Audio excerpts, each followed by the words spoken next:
This is a marketing trend report for pop-up retail. I am Ross Hornish, and I will be reviewing the quote-unquote new trend of pop-up retail. Pop-up retail is the appealing retail venture that utilizes short time spans and excitement to draw retail customers in.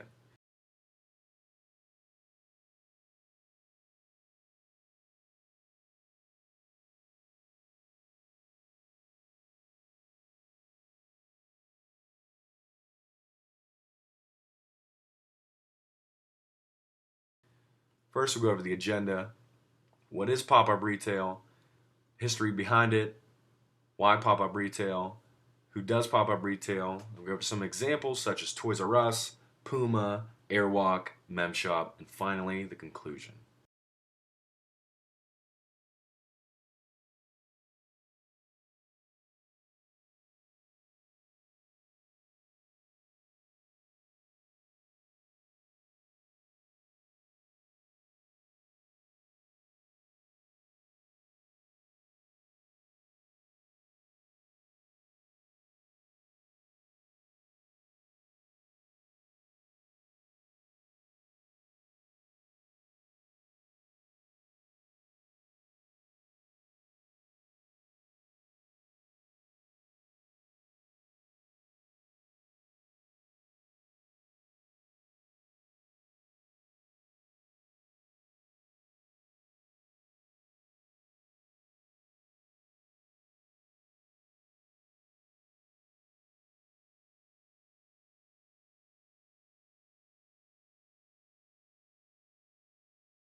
So, what is pop up retail, you ask?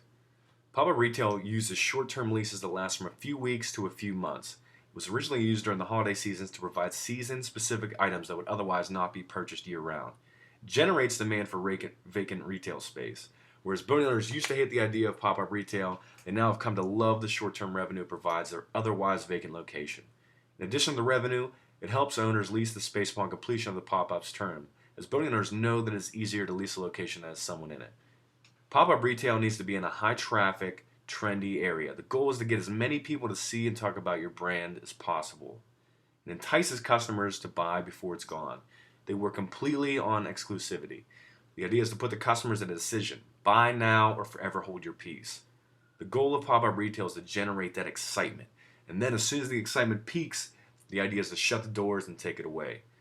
Main focus is engaging the customer. Stores are only looking for a small amount of revenue, and some may operate at a loss. They want to interact with their customers and get to know them better.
Now we go to the history of pop up retail. Pop up retail has actually been around for a number of years. It took on the form of holiday stores that sold Halloween and Christmas items in seasonal demand. They lease a space for 2 months, sell everything with huge markups, and then, to recoup their money, they get rid of the inventory by slashing prices. We go to 2001 with the original pop up retail location. It was initially called as Guerrilla Retail. The first location was in London by the designer Ray Kawakubos and her line of Comme des Garçons. It made a huge splash and was soon followed by the likes of Gucci and Mark Ronson. On to 2003, where the website trendwatching.com coined the phrase pop-up retail, and it was listed on many websites as the trend to watch for in upcoming years. We flash forward to 2012, where popularity for pop-up retail has grown to be enormous. Where it started to incorporate the idea of an art gallery and the like, it's now to the point where Toys R Us is opening 600 pop-up locations in anticipation for holiday demand. Along with Toys R Us, other big players such as Disney, McDonald's, Adidas, and Tesco out of England have opened up their own major pop-up locations to drive business.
Now we talk about why pop-up retail. You want to generate brand awareness and excitement. With all of its social media implications, you want to get people talking about your brand. Again, pop-up gives that sense of exclusivity that cannot be found at a 25-year lease store. Here today, gone tomorrow. Some pop-ups are shortening their stay to a minuscule time. Stores now can take a week to build to then only be open for a day. Talk about exclusive. Another reason for pop-up retail is that it's a great way to introduce new products to the market. This lets customers interact with the brand and the product and give direct feedback.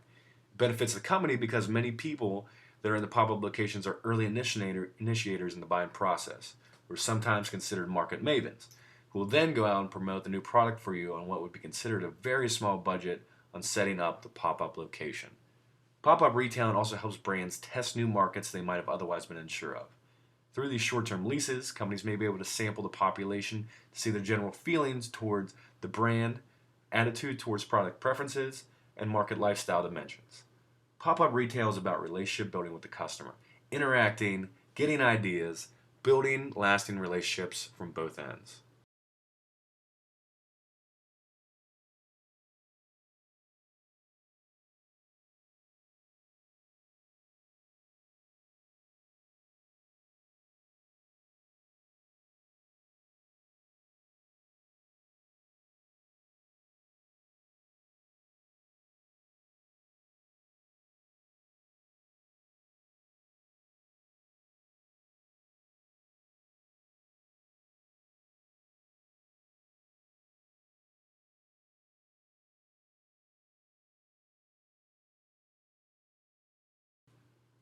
Next, we talk about who does pop-up retail. Developers use the good people in their locations, can also be used to revitalize some retail areas that have been harder hit in the last few years. Local entrepreneurs, as well as artists, use it as a way to create the brand awareness that is sometimes hard to come by, even on the internet with a small budget. And lastly, the corporation. I'm sure that many people are not happy with the huge corporations taking this concept and pumping millions of dollars into it, but it is a great undertaking that shows the corporations are trying to understand and align themselves with their customers.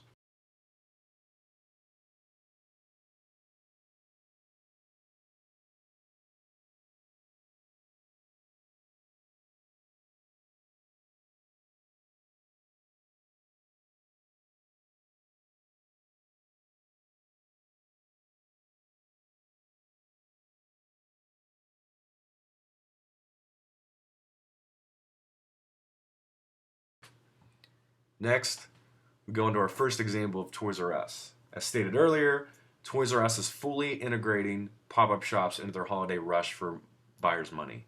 They've opened 600 pop-up shops this season, with 50 of them being opened up directly in Macy's department stores across the U.S. This co-branding effort is trying to increase foot traffic and sales for both sides. Why not get all your shopping done in one location?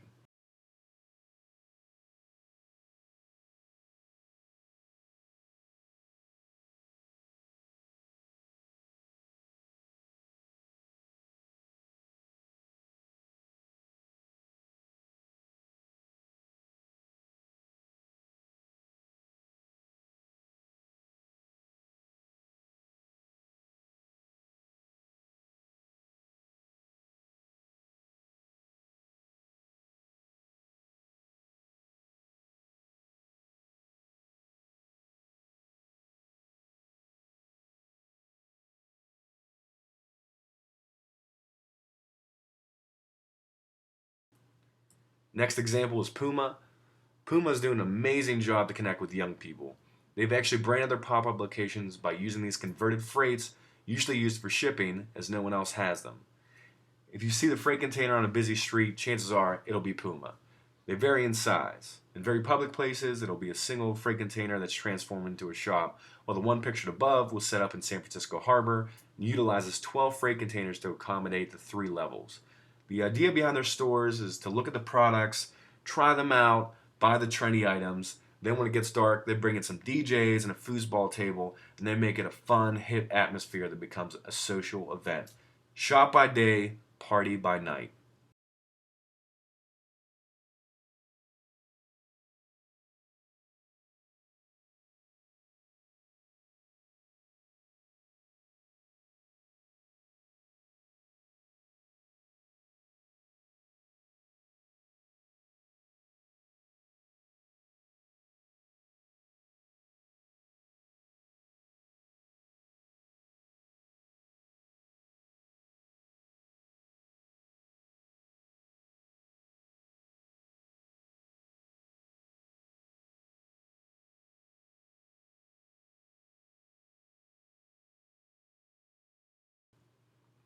Next example is Airwalk. To show how quickly trends change nowadays, Airwalk has already transformed the pop-up store into something completely different. Customers were told through blogs to download this app and go to Washington Square Park in New York City or Venice Beach in Los Angeles. What they made was a virtual pop-up store that was only accessible within the park boundaries. It utilized augmented reality to let customers browse through the release of their new shoe. Customers were then able to freely go around and look at the new release of the Airwalk Gym shoes, spelled JIM, with only 300 pairs available. Again, they only used bloggers to get the word out due to limited budget, but the PR that came with this was enormous.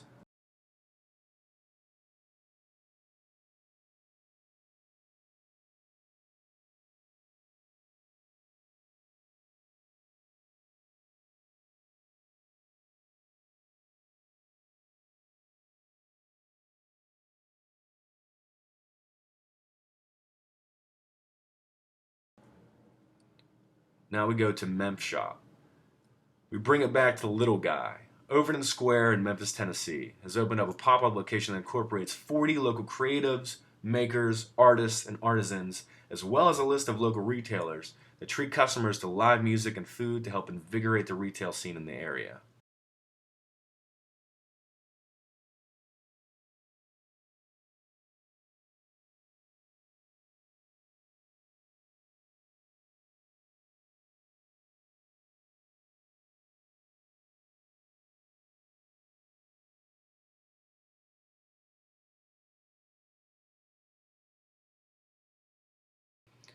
Finally, we have the conclusion.